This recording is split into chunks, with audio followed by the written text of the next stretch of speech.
నమస్కారం. Public vision వార్తలకు స్వాగతం. నా పేరు కృష్ణకుమార్. వార్తల్లో ముందుగా హెడ్లైన్స్.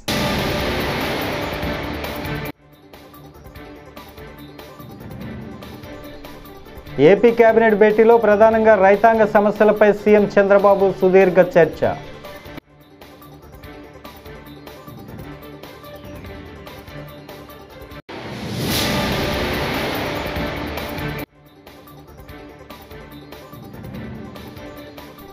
రాష్ట్రంలో రాక్షస పాలన కొనసాగుతోంది. వైఎస్ జగన్మోహన్ రెడ్డి మండిపాటు.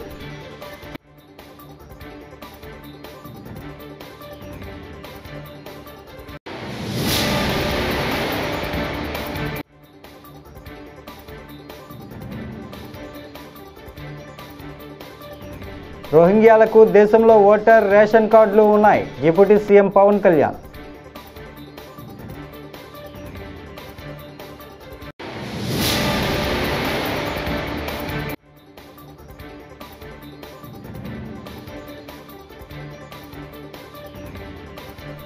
త్వరలోనే టీటీడీ ఉద్యోగులకు ప్రమోషన్లు. ఈవో శ్యామలరావు. ఇక డీటెయిల్స్ చూస్తే, ఆంధ్రప్రదేశ్ ముఖ్యమంత్రి నారా చంద్రబాబు నాయుడు అధ్యక్షతన ఇవాళ మంగళవారం రాష్ట్ర సచివాలయంలో కేబినెట్ సమావేశం జరిగింది. ఈ సమావేశంలో పలు కీలక అంశాలపై మంత్రిమండలితో సీఎం చంద్రబాబు చర్చించారు. ప్రధానంగా రైతాంగ సమస్యలపై సుదీర్ఘంగా మాట్లాడారు.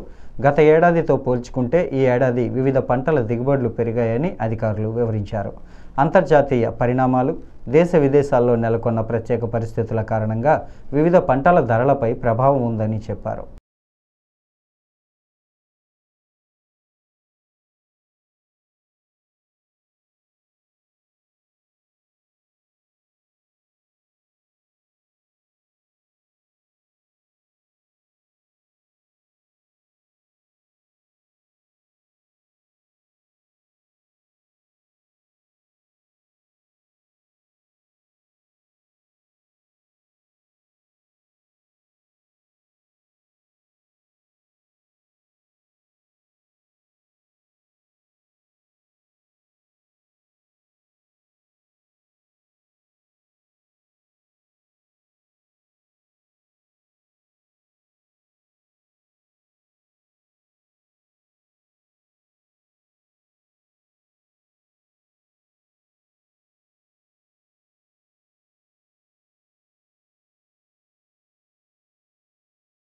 రాష్ట్రంలో రాక్షస పాలన కొనసాగుతుందని వైఎస్ఆర్సీపీ అధ్యక్షుడు మాజీ సీఎం వైఎస్ జగన్మోహన్ రెడ్డి మండిపడ్డారు.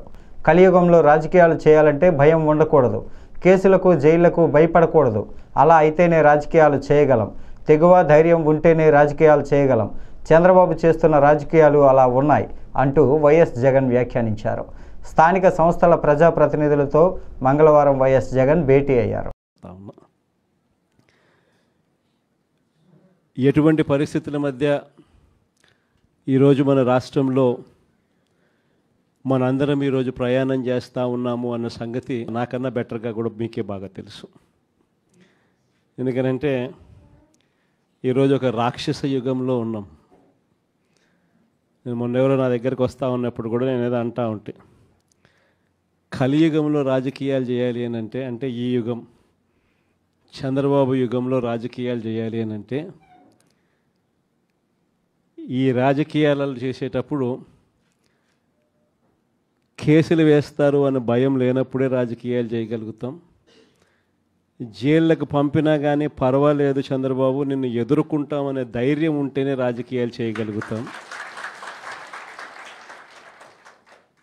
అలా ఉండగలిగిన తెగువ ఎవరికైనా ఉంటేనే రాజకీయాల్లో ఉండగలగాలి, చేయగలగాలి అనేది మాత్రమే ఈ కలియుగంలో మనం నేర్చుకుంటా ఉన్న పాఠం అని చెప్పి చెప్తా ఉంటాం. ఈరోజు నిజంగానే రాజకీయాలు అలానే తయారయ్యి చంద్రబాబు నాయుడు ఈరోజు చేస్తూ ఉన్న రాజకీయంలో కనీసం 1% కూడా మనం ఆ రోజుల్లో ఎప్పుడు చేయలే. ఆ రోజుల్లో మనం ఏ ఒక్కరికి కూడా ఇబ్బంది జరగకూడదు అనే ఆలోచనలు చేశాం. ఇన్ఫ్యాక్ట్ నాకు బాగా గుర్తుంది, తాడిపత్రి మున్సిపల్ ఎలక్షన్లు జరుగుతూ ఉన్నాయి. మనం రాష్ట్ర వ్యాప్తంగా మున్సిపాలిటీలన్నీ మనం స్వీప్ చేస్తాం. రాష్ట్ర వ్యాప్తంగా జెడ్పీటీసీలు స్వీప్ చేసినాం, ఎంపీటీసీలు స్వీప్ చేసినాం, సర్పంచ్ స్థానాలు స్వీప్ చేసినాం. మున్సిపల్ ఎలక్షన్లలో కూడా మనం ఓడిపోయింది బహుశా రాష్ట్ర వ్యాప్తంగా ఒక 2 మున్సిపాలిటీలు మనం ఓడిపోయినాం. అందులో తాడిపత్రి ఒకటి. వాళ్ళకు 18, మనకు 16. కేవలం వాళ్ళకు తేడా 2. మన ఎమ్మెల్యే వండుకొని అన్న 2 తేడా ఎత్తేద్దామన్నాడు. ఆ రోజు నాకు బాగా గుర్తుంది. అరే నేను ఒప్పుకోలా. మన ఎమ్మెల్యే అయినని కూడా నేను హౌస్ అరెస్ట్ చేయించిన. మన ఎమ్మెల్యేని నేను హౌస్ అరెస్ట్ చేసి ఎన్నిక జరిపించి తాడిపత్రి మున్సిపాలిటీ సవ్యంగా జరిగించి చివరిగా తెలుగుదేశం 18 వాళ్ళకు, 16 మనకు న్యాయబద్ధంగా ప్రజాస్వామ్యబద్ధంగా ఎన్నిక జరిగింది ఆ రోజు. కానీ ఈరోజు చూస్తే పరిస్థితి ఎలా ఉంది? వలసలతో నిరుద్యోగం, అంతర్గత భద్రతకు ప్రమాదం ఉందని డిప్యూటీ సీఎం పవన్ కళ్యాణ్ అన్నారు. రోహింగ్యాల మూలాలు మయన్మార్లో ఉన్నాయని, వారు దేశం దాటి వచ్చి ఇక్కడే స్థిర నివాసం ఏర్పరచుకొని రేషన్, ఆధార్, ఓటర్ కార్డులు పొందుతున్నారని అన్నారు. మన యువతకు చెందాల్సిన ఉద్యోగాలు, వ్యాపారాలు వారు చేసుకుంటున్నారు. వారికి ఎలా ఆధార్, ఓటరు, రేషన్ కార్డులు వస్తున్నాయనేది అధికారులే తేల్చాలని సూచించారు. Being vigilant within the internal security, and my concern is always about this is Andhra Pradesh, and the south is a very soft target. We could previously we had seen in Coimbatore bomb blast had happened, and in Gokul Chat and all. I'm quite concerned about it, and especially in Kakinada port also. I have the whatever inputs I had based on that. I think I have spoken, especially when a particular person called Ms. who been apprehended by joint operation by both Telangana and AP police. I think that's a issue of concern for all of us, and I want to make sure that state police should be vigilant about it. That is one thing, and also state has a fundamental responsibility to make sure internal security is being taken care of. That is one concern I have. I think that's what I had expressed. And also about regarding Rohingyas, for last few years, I'm saying I can say from 2017 to 2018, I had been noticing, and people have been complaining to me when we were in opposition, 2017, 2018, especially in certain parts of AP, a lot of people are coming from Bengal, and they're taking our jobs, and we are losing our employment. And this came from Goldsmith. This came from especially I heard it more from a Goldsmith sector. I said, where these guys are coming from? These guys are coming from Kolkata. I said, in all these decades, Kolkata is a part of it. West Bengal is a part of it. How come sudden influx of migration from? Then we understood that it is from Rohingya, bunch of people, whatever, Myanmar. And the problem is in Telangana or Andhra Pradesh, the main concern is the job should get for locals only. And even the previous government also said major percentage jobs should go to only for locals. I think everyone's concern is that to give if you don't provide a local employment, that would be an issue. Even if you look at Telangana statehood also, it is based on one of the 3 main objectives. One objective is about having employment for the local, for the native group. So imagine people, we are struggling within the interstate issues, and on the top of it, if you come migration from another country, they're not able to keep up their borders safe, they are secure, and the influx of all these Rohingyas coming here and taking the jobs, and that is a matter of concern. It's not just about mere employment, it is also about who is giving them Aadhaar cards, who is giving them ration cards, and who is behind it. There must be a group of people locally should be supporting. I think that's what I conveyed to DGP to look into it. I think that's one thing. Sir, DGP has not come out yet and made any statement. What are they trying to do?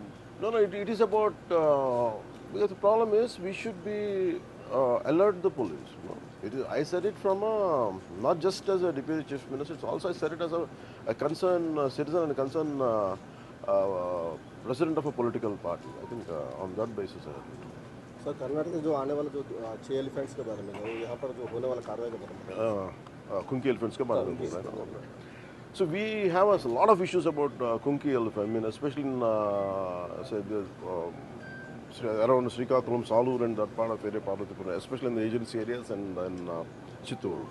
త్వరలోనే TTD ఉద్యోగులకు ప్రమోషన్లు కల్పించనున్నట్లు EO Shyamalarao తెలిపారు. Rule of రిజర్వేషన్పై కొన్ని legal సమస్యలు వచ్చాయని, అందుకే ప్రమోషన్లు నిలిచిపోయాయని తెలిపారు. ఈ అంశాన్ని ప్రభుత్వం దృష్టికి తీసుకెళ్లామని, ప్రభుత్వం స్పష్టత ఇవ్వగానే అందరికీ ప్రమోషన్లు ఇస్తామని ప్రకటించారు. టీటీడీలో అన్యమతస్థులను తీసుకోవడానికి వీలు లేదని టీటీడీ ఈవో శ్యామలరావు స్పష్టం చేశారు. TTD should accommodate in non-religious organisations అని చెప్పారు. సో దాని తర్వాత బోర్డులో ఇది వేరే డిపార్ట్మెంట్లో తీసుకోవడానికి అంత డిపార్ట్మెంట్స్లో ఇబ్బంది కూడా. త్వరలోనే ప్రమోషన్లు కూడా టేకప్ చేస్తాము. ప్రమోషన్లు నిలిచిపోవడానికి ముఖ్యమైన కారణం ఏంటంటే రూల్ ఆఫ్ రిజర్వేషన్ ఇష్యూ మీద కొన్ని కోర్టు నిర్ణయాలు ఉన్నాయి. దాని మీద ఏకాభిప్రాయం కుదరలేదు. దాని మీద లీగల్గా కూడా కొన్ని ఇష్యూస్ వచ్చాయి. ఇది గవర్నమెంట్కి రిఫర్ చేశాము.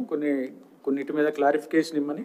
ఆ గవర్నమెంట్ నుంచి క్లారిఫికేషన్ రాగానే అవన్నీ టేకప్ చేస్తాం. త్వరలోనే అవన్నీ కూడా రిజాల్వ్ చేసి అందరికీ ప్రమోషన్లు ఇస్తాం. Cases are going on. ఇప్పుడు వాలంటరీ రిటైర్మెంట్ స్కీమ్ ఒకటి ఇస్తున్నాం అనేది కోర్టుకు కూడా తెలియజేస్తాం. ఇప్పుడైతే ఎవరు కూడా నాన్ హిందూస్ని ఎవరిని తీసుకోవడానికి వీల్లేదు. రూల్స్ అయితే చాలా స్ట్రిక్ట్గా ఉన్నాయి. సిమ్స్లో కూడా మన రిక్రూట్మెంట్లు జరిగినప్పుడు కూడా దాన్ని స్ట్రిక్ట్గా ఇంప్లిమెంట్ చేసాం. దానివల్ల కొంతమంది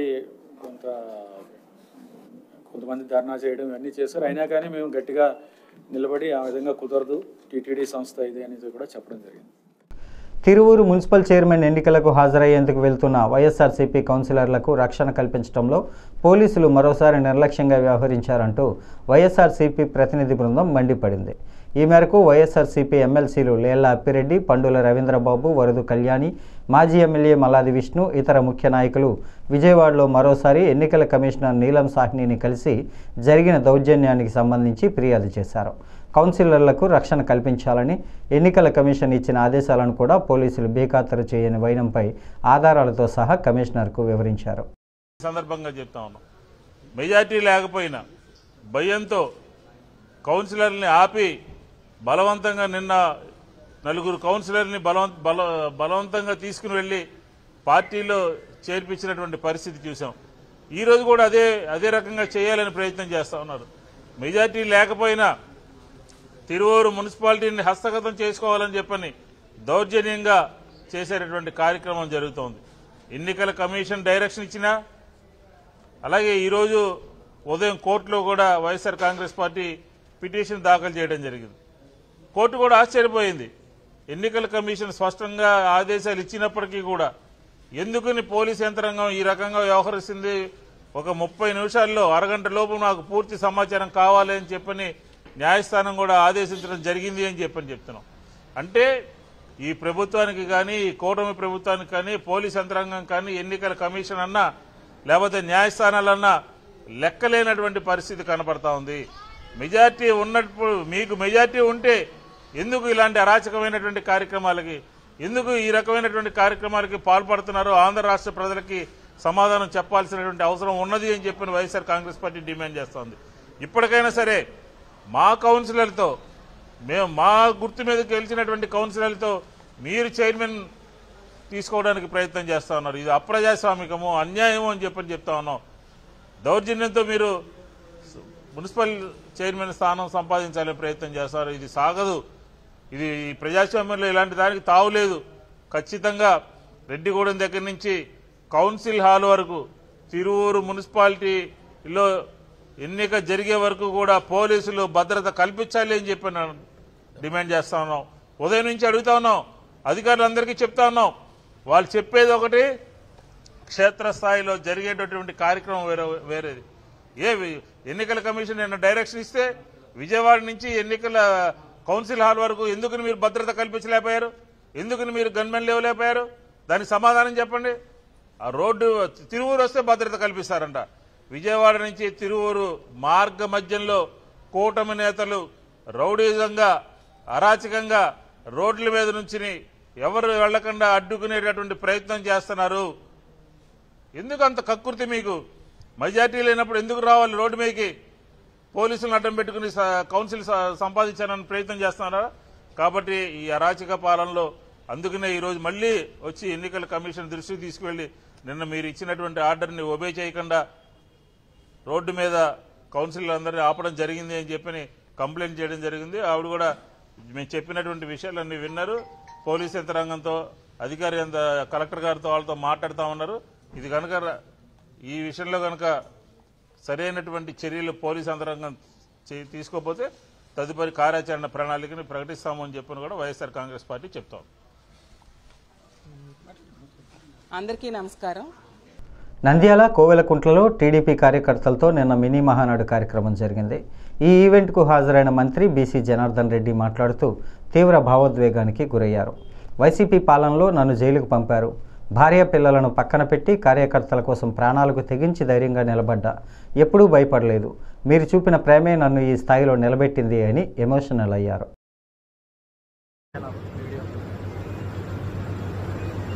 ఆ రోజు ఏది ఏమైనా కార్యకర్తలు బతకాలి, వాళ్ళ కోసం చేయాలి, వాళ్ళ త్యాగాల కోసం నన్ను నమ్మి నేను మొట్టమొదటిసారి పోటీ చేసినప్పుడు రాష్ట్రమంతా ఎదురుగాలికి ఇచ్చిన నంద్యాల పార్లమెంటు నన్ను గెలిపించినారనేటువంటి ఒకటే ఒక ఆనందం.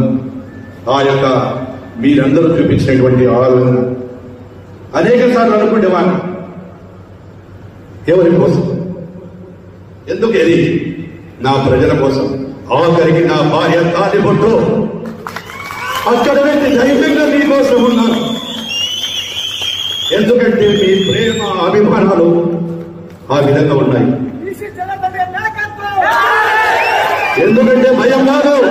అక్కడ మన నాయకుడు చంద్రబాబు నాయుడు కూడా మన కోసం పోరాడాడు.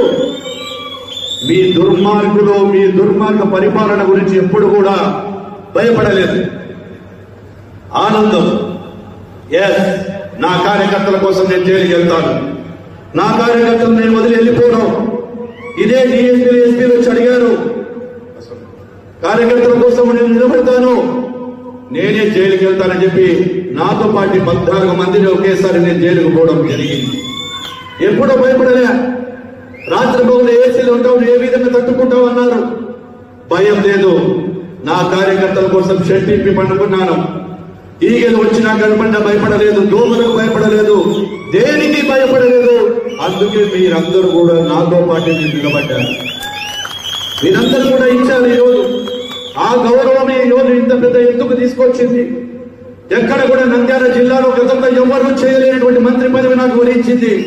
అది అందరూ మీ అందరి సహాయ సహకారాలు, మీరు ఇచ్చినటువంటి సపోర్ట్. ఏ ఒక్క నాయకుడు కాలేడు. కార్యకర్తల ధైర్యము, కార్యకర్తల కష్టము, మీరు ఇచ్చినటువంటి భరోసానే ఈ రోజు ఈ స్థానంలో నన్ను నిలబెట్టింది. ఈ రోజు అందుకే నేను కార్యకర్త అంటే ప్రాణం. తిరువూరు మున్సిపల్ చైర్మన్ ఎన్నిక కోసం వెళ్తున్న వైఎస్ఆర్సీపీ కౌన్సిలర్లకు రక్షణ కల్పించాలని ఎన్నికల కమిషన్తో పాటు న్యాయస్థానం ఇచ్చిన ఉత్తర్వులను ఎన్టీఆర్ జిల్లా పోలీసులు ఏమాత్రం ఖాతరు చేయలేదని వైఎస్ఆర్సీపీ లీగల్ సెల్ సీనియర్ నాయకుడు జల్లా సుదర్శన్ రెడ్డి మండిపడ్డారు. తాడేపల్లి వైఎస్ఆర్సీపీ కేంద్ర కార్యాలయంలో మీడియాతో మాట్లాడుతూ కౌన్సిలర్లను ఎన్నిక జరిగే ప్రాంతానికి వెళ్లనివ్వకుండా మార్గమధ్యంలోనే కూటమి పార్టీలకు చెందిన గూండాలు అడ్డుకొని దౌర్జన్యం చేశారని అన్నారు. సభ్యులు మరియు వాళ్ళ యొక్క అనుచరుల వీరంగం సృష్టించినటువంటి పరిస్థితి నిన్నంతా కూడా మనం చూసాం. నిన్నటి నుంచి ఎప్పుడైతే సభ్యులు అక్కడికి సమావేశ మందిరానికి వెళ్ళలేదో వెంటనే ఇమ్మీడియట్గా అక్కడ ఆ సంబంధిత అధికారులు ఈ రోజుకి దాన్ని ఎలక్షన్ షెడ్యూల్ ఈ రోజుకి వాయిదా వేయడం జరిగింది. ఎలక్షన్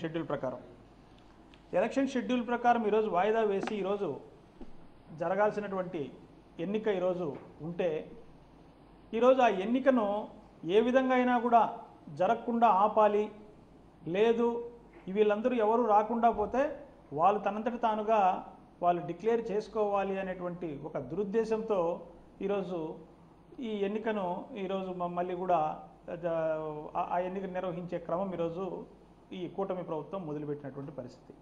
దీనికి నిన్ననే ఈ పరిస్థితి ముందుగానే ఊహించినటువంటి వైఎస్ఆర్ కాంగ్రెస్ పార్టీ నిన్ననే సంబంధిత ఎన్నికల కమిషన్ గారికి ఈ ఒక రిప్రజెంటేషన్ ఇవ్వడం, ఆ రిప్రజెంటేషన్ మీద ఎన్నికల కమిషన్ వారు తర్వాత వివరణ కోరడం, తర్వాత తదుపరి ఒక డెలిగేషన్ వెళ్ళి ఎమ్మెల్సీల డెలిగేషను ఎన్నికల కమిషనర్ స్వయంగా కలిసిన తర్వాత వాళ్ళు కొన్ని మీకు ఏమేమి రిక్వైర్మెంట్స్ కావాలో అవన్నీ కూడా ఇన్ రైటింగ్లో రాయండి, మేము ప్రొవైడ్ చేస్తామని ఎన్నికల కమిషన్ చెప్పినప్పటికీ కూడా చెబితే దానికి కావాల్సినటువంటి మాకు రక్షణ కావాలి, అక్కడి నుంచి మేము ఎక్కడైతే ఉన్నామో మా సభ్యులు అక్కడి నుంచి వాళ్ళకి అక్కడికి తీసుకొని వెళ్ళే విధంగా మాకు రక్షణ ఇవ్వండి అని చెప్పేసి చెప్తే ఎన్నికల కమిషను వాళ్ళకి రక్షణ కల్పించే దానికోసం అని చెప్పేసి సంబంధిత డీజీపీకి ఎన్నికల్లో ఉండేటువంటి కమిషనర్ ఎన్టీఆర్ జిల్లా కమిషనర్ గారికి ఆ ఎన్నికల అధికారులకు అందరికీ కూడా ఒక మెమో ఇవ్వడం జరిగింది, వీళ్ళకి కావాల్సినటువంటి రక్షణ కల్పించండి అని. నిన్న ఈవినింగే ఎక్కడ ఉన్నారు, ఎక్కడికి పోవాలనేటువంటి పూర్తి వివరాలతో కూడినటువంటి ఒక 3వ రిప్రజెంటేషన్ కూడా నిన్న ఈవినింగ్ సాయంత్రం ఇవ్వడం జరిగింది ఎన్నికల కమిషన్కు. ఎన్నికల కమిషన్ దాన్ని అందరికీ సంబంధిత అధికారులకు అందరికీ కూడా పంపించడం జరిగింది. పంపించినప్పటికీ కూడా ఎక్కడైతే నిన్న జరిగినటువంటి సంఘటనలో భయభ్రాంతులకు గురైనటువంటి కౌన్సిలర్లు అందరూ కూడా రామవరప్పాడులో ఉన్నటువంటి విజయవాడ పట్టణంలో ఉన్న రామవరప్పాడులో ఒక హోటల్లో తలదాచుకొని ఉంటే వాళ్ళకి అక్కడి నుంచి రక్షణ కల్పించండి అని చెప్తే రక్షణ ఇవ్వనటువంటి పరిస్థితి. ఒక కౌన్సిలర్ ఏమో ఆ తిరువూరులోనే స్థానికంగా ఉంటే ఆమెను కిడ్నాప్ చేయడానికి ప్రయత్నిస్తే ఆమె వెళ్ళి అక్కడ మాజీ శాసనసభ్యులైనటువంటి స్వామిదాస్ గారి ఇంట్లో ఆమె తలదాచుకోవడం జరిగింది. అలాంటి భయంకరమైనటువంటి పరిస్థితులను క్రియేట్ చేస్తే వెంటనే ఎలక్షన్ కమిషన్ ఉత్తర్వులను కూడా బేఖాతరు చేస్తాననేటువంటి క్రమంలో కోర్టును ఆశ్రయించడం జరిగింది. కోర్టు దాన్ని హౌస్ మోషన్గా కోర్టును ఆశ్రయిస్తే హౌస్ మోషన్ మూవ్ చేయడం వల్ల ఆ పిటిషన్ నిన్న రాత్రి ఫైల్ చేసినటువంటి పిటిషన్ ఇప్పుడు 10 గంటలకు విచారణకు కోర్టు కూడా తీసుకోవడం జరిగింది. కోర్టు విచారణ తీసుకుంటే కోర్టు విచారణలో వచ్చినటువంటి ప్రభుత్వ న్యాయవాది కూడా మేము రక్షణ కల్పిస్తున్నాము, అన్ని రకాలుగా మేము ఇస్తున్నాము అని చెప్పేసి కోర్టుకు చెప్పడం. కోర్టుకు చెబితే కోర్టు ఏ అధికారితో రక్షణ కల్పిస్తున్నారు, ఎక్కడి నుంచి ఎక్కడి. మోపిదేవిలోని శ్రీ వల్లీ దేవసేన సమేత శ్రీ సుబ్రహ్మణ్యేశ్వర స్వామివారిని ఆంధ్రప్రదేశ్ రాష్ట్ర గనులు భూగర్భ శాస్త్ర శాఖ మంత్రివర్యులు కొల్లు రవీంద్ర మంగళవారం దర్శించుకున్నారు. దేవస్థానానికి వచ్చిన కొల్లు రవీంద్రని ఆలయ అర్చకులు స్వాగతం పలికారు. ఆలయ ఆవరణలో గల నాగపుట్టలో పాలుపోసి మొక్కుబడులు చెల్లించుకున్న అనంతరం కొల్లు రవీంద్ర శ్రీ స్వామివారిని దర్శించుకొనగా ఆలయ అర్చకులు పూజలు నిర్వహించారు.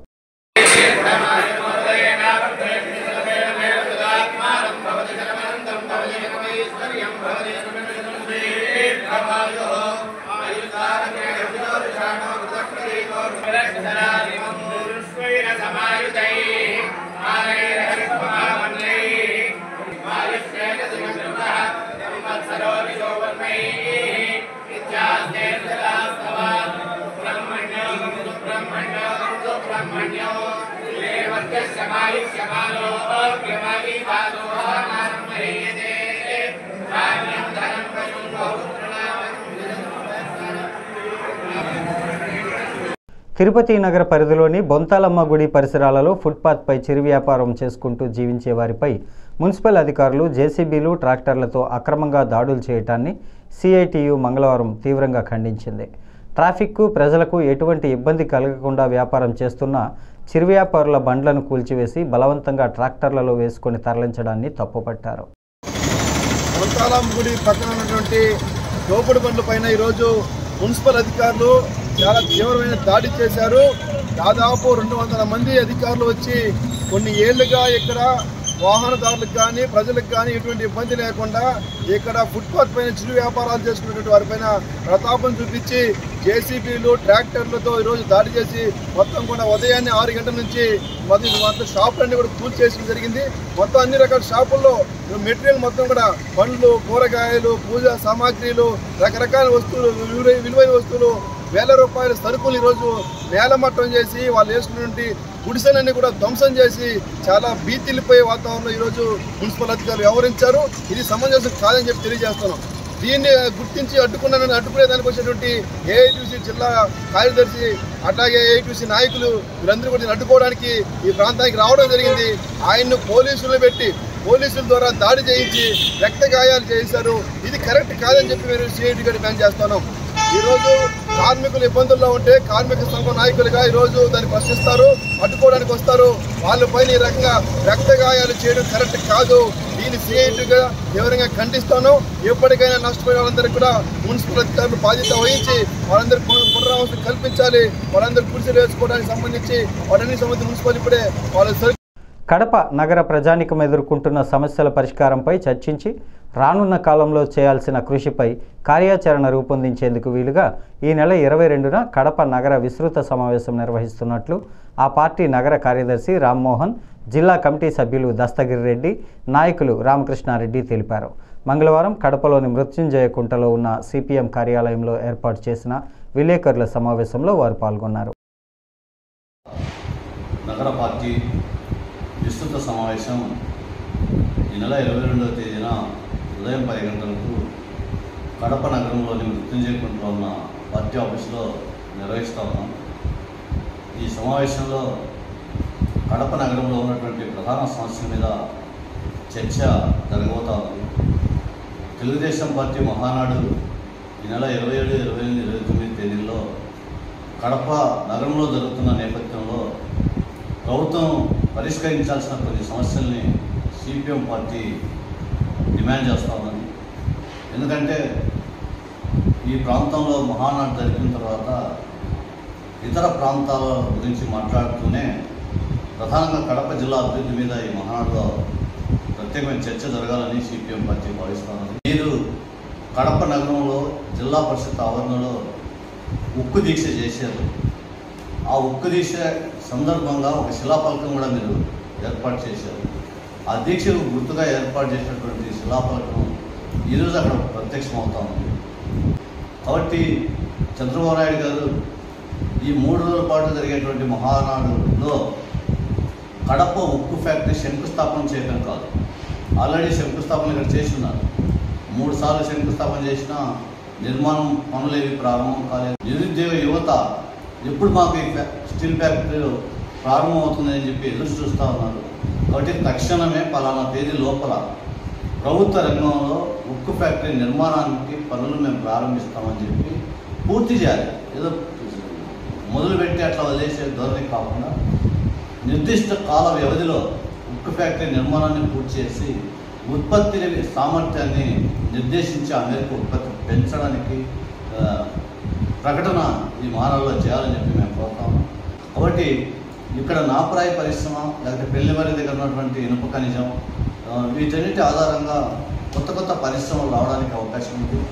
P4 పేరుతో ప్రజల మీద ఉపయోగపడే పనులు మేము చేస్తామని చెప్పి ప్రభుత్వం చెబుతున్నా ఆచరణలో పెద్దగా ఉపయోగపడేటువంటి పరిస్థితుల్లో కనిపించడం లేదు. ఈ వార్తలు ఇంతటితో సమాప్తం. నమస్కారం.